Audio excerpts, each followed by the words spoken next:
Hi guys, this is Narendra Singh Jadav और मैं आपके सामने लेकर प्रस्तुत हूँ कक्षा 12th का सब्जेक्ट इकोनॉमिक्स। और टॉपिक वही जो चल रहा था, पहला टॉपिक था इंट्रोडक्शन ऑफ इकोनॉमिक्स, इसका पार्ट 3 है।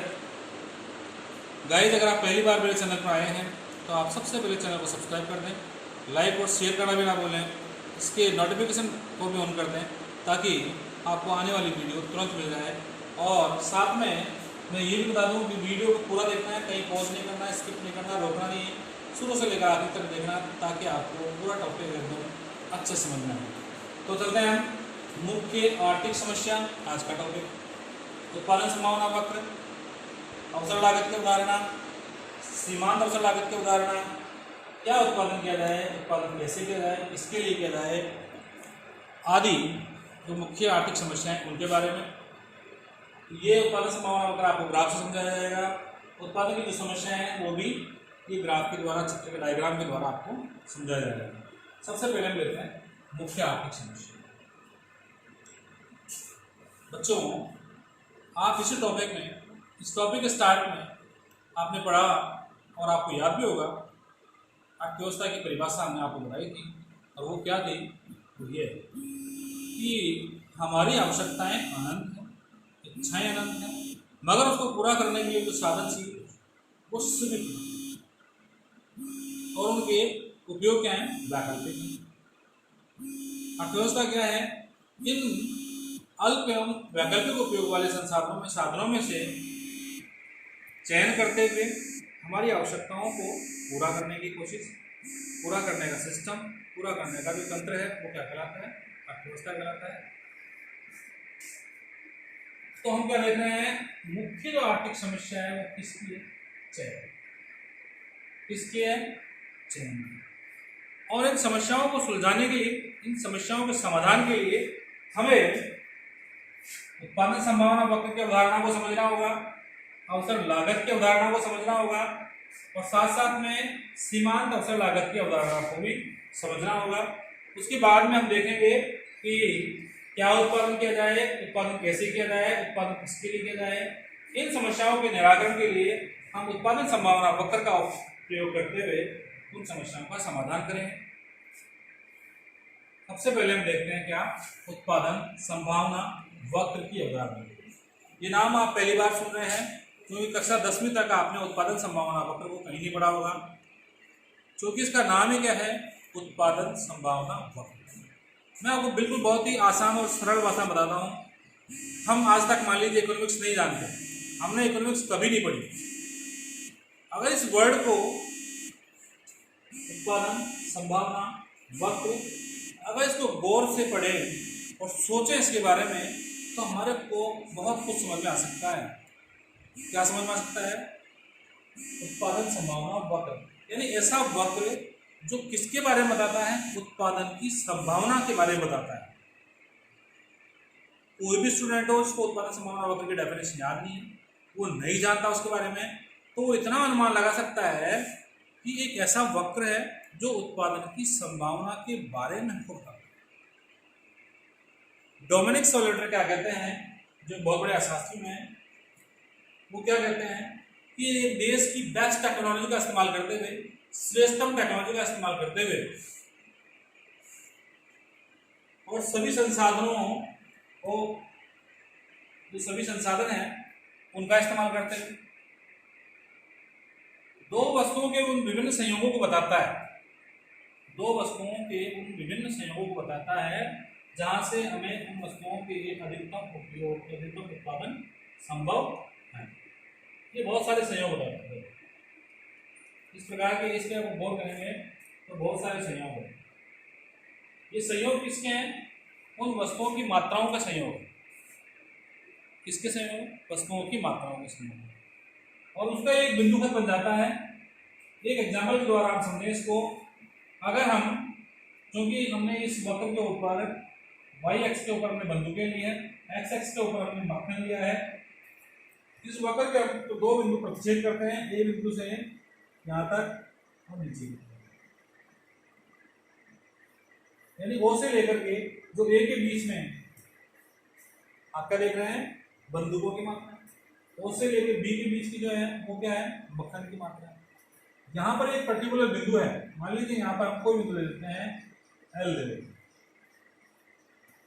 उत्पादन संभावना वक्र के ऊपर जो आप पहले बिंदु देख रहे हैं, इसके ऊपर अगर हम उत्पादन की संभावनाओं को, या यहाँ पर कोई फर्म अपना उत्पादन करती है ए बिंदु पर, तो वो ओ ए मात्रा, ओ से लेकर ए मात्रा किसकी उत्पादन करेगी, बंदूकों की।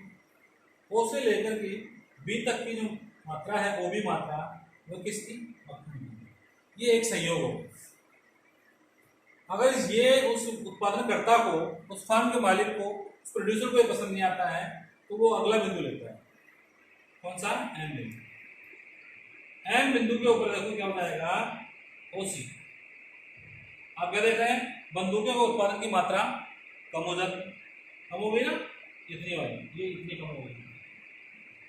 लेकिन ठीक उल्टा मक्खन के उत्पादन की मात्रा बढ़ जाएगी, यानी ये दूसरा संयोग है। यहाँ पर पहले से ज्यादा मक्खन की मात्रा का उत्पादन हो रहा है और बंदूकों के उत्पादन की मात्रा कम हो रही है।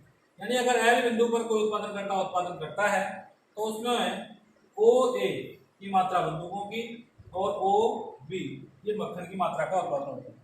अगर उसको यह संयोग पसंद नहीं आता है, तो वो दूसरा संयोग ले सकता है, एम वाला।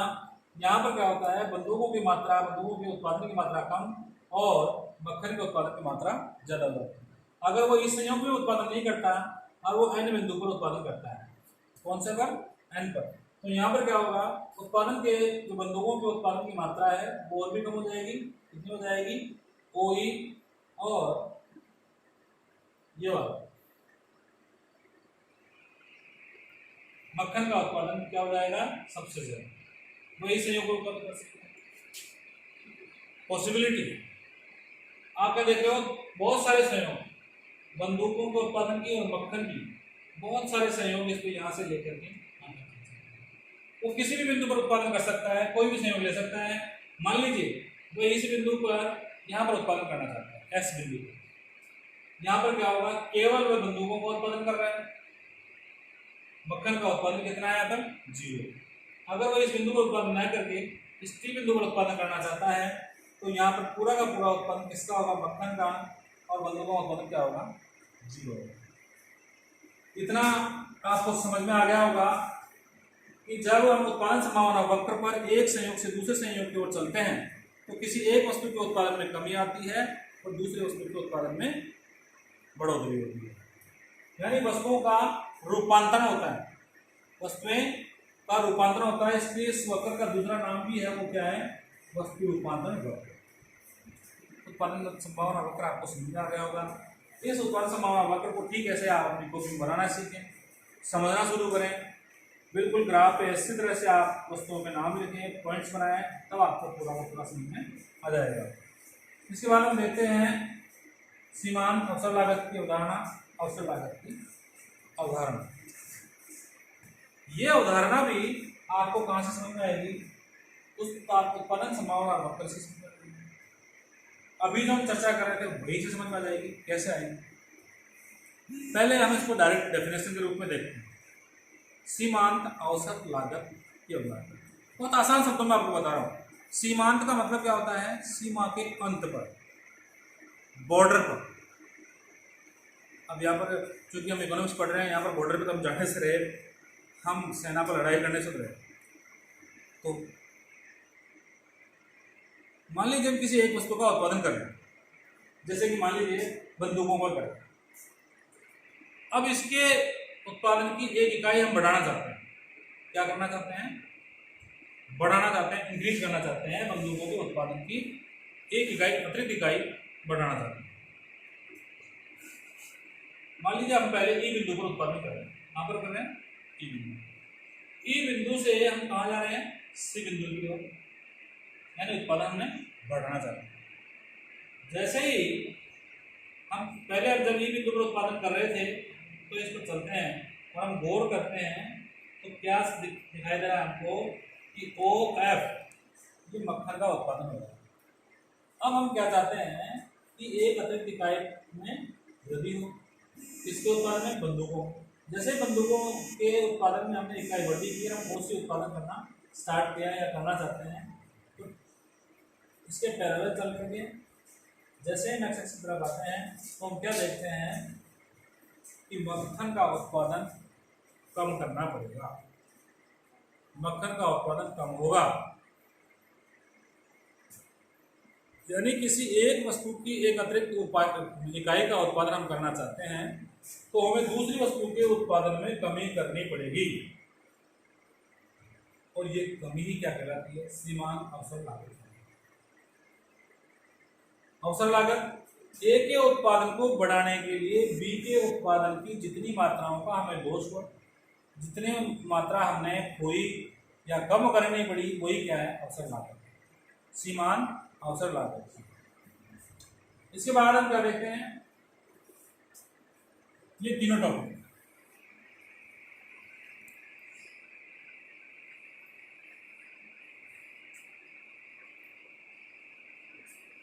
हमने संसाधनों का आवंटन कर दिया, तो अब हमारे सामने समस्याएं आ जाती हैं। कौन सी? क्या उत्पादन किया जाए, यह अर्थव्यवस्था की पहली समस्या है, बहुत बड़ी समस्या है। कैसे है? जब भी कोई अर्थशास्त्री कोई उत्पादन करना चाहता है, जब भी कोई उत्पादक किसी वस्तु का उत्पादन करना चाहता है, कोई कोई फर्म लगाना चाहता है, तो उसके सामने पहली सबसे बड़ी समस्या आती है कि वो भाई उत्पादन किसका करे, कौन सी वस्तु का उत्पादन करे। जब वस्तु उसकी फाइनल हो जाती है तो उसके बाद दूसरी समस्या उसके सामने क्या आती है कि उत्पादन कैसे किया जाए, कौन सी तकनीक का इस्तेमाल करें। और जब तकनीक फाइनल हो जाती है तो उसके साथ बाद समस्या आती है तीसरी कि उत्पादन किसके लिए किया जाए। पहली समस्या है क्या उत्पादन किया जाए। इस समस्या का समाधान करने के लिए हम उत्पादन संभावना वक्र की सहायता लेते हुए इसका सॉल्यूशन कर सकते हैं। कैसे कर सकते हैं? देखो, हमने क्या किया है, एक्स एक्स पर क्या लिया है? मक्खन। वाई एक्स पर हमने लिए बंदूकें। इसका एक प्रोडक्शन पॉसिबिलिटी कर्व बनाया है, उत्पादन संभावना वक्र बनाया है। देखो आप देख रहे हैं ये क्या है? उत्पादन संभावना वक्र। सबसे पहली समस्या क्या है? क्या उत्पादन करें। ये उत्पादन संभावना वक्र है, वो जहां चाहे वहां क्या कर सकता है? उत्पादन कर सकता है। विभिन्न संयोग है, अपने संसाधन उसको देखने होंगे, तकनीक उसकी सर्वश्रेष्ठ इस्तेमाल करनी होगी। वो चाहे तो ऐसे बिंदु पर उत्पादन कर सकता है, कोई भी फर्म का मालिक है, वो प्रोड्यूसर है, कोई भी है। जब वो ऐसे बिंदु पर उत्पादन करेगा तो वो केवल किसका उत्पादन कर रहा होगा? बंदूकों का। और मक्खन का उत्पादन क्या होगा? जीरो। वह इस बिंदु पर उत्पादन न करके इस टी बिंदु पर उत्पादन कर सकता है। जब टी बिंदु उत्पादन करेगा तो केवल किसका उत्पादन होगा? मक्खन का होगा, बंदूकों का उत्पादन जीरो हो जाएगा। वह चाहे तो यहाँ पर किसी बिंदु ए पर, बी पर, सी पर अपनी सुविधा के हिसाब से, अपने संसाधनों के वैकल्पिक उपयोग के हिसाब से, अपनी आवश्यकताओं के हिसाब से वो क्या कर सकता है? उत्पादन कर सकता है। यानी कि उत्पादन संभावना वक्र से इस समस्या का समाधान हो जाता है कि वो किस वस्तु का उत्पादन करें, कितनी मात्रा में करें, वो तय कर सकता है। ध्यान दें। अगली समस्या क्या आती है? कैसे उत्पादन करें। किसी भी वस्तु का उत्पादन करने के लिए हमारे पास बहुत सारी अलग अलग चीजें होती है, क्योंकि किसी वस्तु का उत्पादन हम भूमि, श्रम, पूंजी कैसे कर सकते हैं। यहाँ पर हम दो को लेते हैं, श्रमिक को यानी लेबर को, और दूसरा पूंजी को यानी कैपिटल को। इसमें भी सेम वही तरीका है। अगर वह पूरा का पूरा लेबर का इस्तेमाल करता है तो उत्पादन संभावना वक्र के इस बिंदु पर उसको उत्पादन करना होगा, बी बिंदु पर। अगर पूरी पूंजी का इस्तेमाल करना चाहता है यानी मशीनों का, तो उसको इस बी बिंदु के ऊपर उत्पादन करना होगा। यहाँ से उसको इस समस्या का समाधान भी मिल जाएगा। तीसरी समस्या क्या है कि उत्पादन किसके लिए किया जाए। इस समस्या का समाधान भी हम इसके लिए हम वाई एक्स पर निर्धनों को लेते हैं और एक्स एक्स पर क्या लेते हैं? धनिक वर्ग को लेते हैं। अगर वह डब्ल्यू बिंदु पर उत्पादन करता है तो पूरा का पूरा उत्पादन किसके लिए जाएगा? निर्धन के लिए। अगर वह एक्स बिंदु पर उत्पादन करता है तो ओ एक्स पूरा का पूरा धनिक वर्ग के लिए उत्पादन हो जाएगा। उत्पादन संभावना वक्र से तीनों समस्याओं का समाधान बड़ी आसानी से किया जा सकता है। पहली समस्या बहुत इंपॉर्टेंट है कि क्या होता है। दूसरी और तीसरी समस्या इसमें आप क्या कर सकते हैं कि आपको ये देखना होगा कि हमारे देश की अर्थव्यवस्था कैसी है। मेरे कहने का मतलब देश की इकोनॉमी पर प्रभाव फर्क पड़ता है। अगर कोई पूंजीवादी देश है तो वहाँ पर ये वाली टेक्निक का यूज होगा। इसी प्रकार यहाँ पे भी अगर कोई देश की अर्थव्यवस्था जैसे कि कल्याणकारी राज्य है, कल्याणकारी देश है, तो वहाँ पर निर्धनों के लिए उत्पादन ज़्यादा होगा, अमीरों के लिए कम होगा, धनिकों के लिए कम होगा। तो देश की इकोनॉमी पर डिपेंड करता है कि देश में इकोनॉमी कैसी है, पूंजीवादी है, समाजवादी है या कल्याणकारी है, निजी है। वो सब किस पर प्रभाव पड़ेगा कि इकोनॉमी कैसी है। थैंक्स गाइस, आज के लिए इतना ही है, बाकी फिर मिलेंगे।